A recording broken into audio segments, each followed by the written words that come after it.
ഇടുക്കി ജില്ലയിൽ വ്യാജപട്ടയങ്ങൾ നൽകിയതിൽ ഉദ്യോഗസ്ഥരുടെ പങ്ക് അന്വേഷിക്കാൻ ഹൈക്കോടതിയുടെ നിർദ്ദേശപ്രകാരം സർക്കാർ നിയമിച്ച പ്രത്യേക സംഘം അടുത്താഴ്ച യോഗം ചേരും. അന്വേഷണ ഉദ്യോഗസ്ഥർ പ്രാഥമിക യോഗം ചേർന്നിരുന്നു.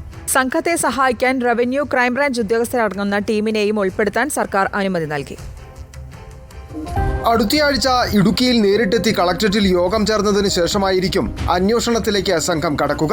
ഉത്തരമേഖല IG സേതുരാമൻ അന്വേഷണ സംഘത്തിന്റെ തലവനായുള്ള സംഘത്തിൽ മുൻ ഇടുക്കി ജില്ലാ കളക്ടറും സാമൂഹികനീതി വകുപ്പ് ഡയറക്ടറുമായ H. Dineshan, Idukki narcotics cell DYSP Pius George എന്നിവരാണ് മറ്റംഗങ്ങൾ. ഈ അന്വേഷണ സംഘത്തെ സഹായിക്കുന്നതിനായി ക്രൈംബ്രാഞ്ച്, റവന്യൂ വിഭാഗങ്ങളിലെ ഉദ്യോഗസ്ഥർ അടങ്ങുന്ന ടീമിനെയും ഉൾപ്പെടുത്തുവാൻ സർക്കാർ അനുമതി നൽകിയിട്ടുണ്ട്. 2 തഹസിൽദാർമാർ ഉൾപ്പെടെ 10 റവന്യൂ ഉദ്യോഗസ്ഥരുടെ ടീം വേണമെന്നാണ് അന്വേഷണ സംഘം സർക്കാരിനെ അറിയിച്ചിട്ടുള്ളത്. ചുരുങ്ങിയ സമയത്തിനുള്ളിൽ അന്വേഷണം പൂർത്തിയാക്കണം. ഇതാണ് വെല്ലുവിളിയായി നിലനിൽക്കുന്നത്.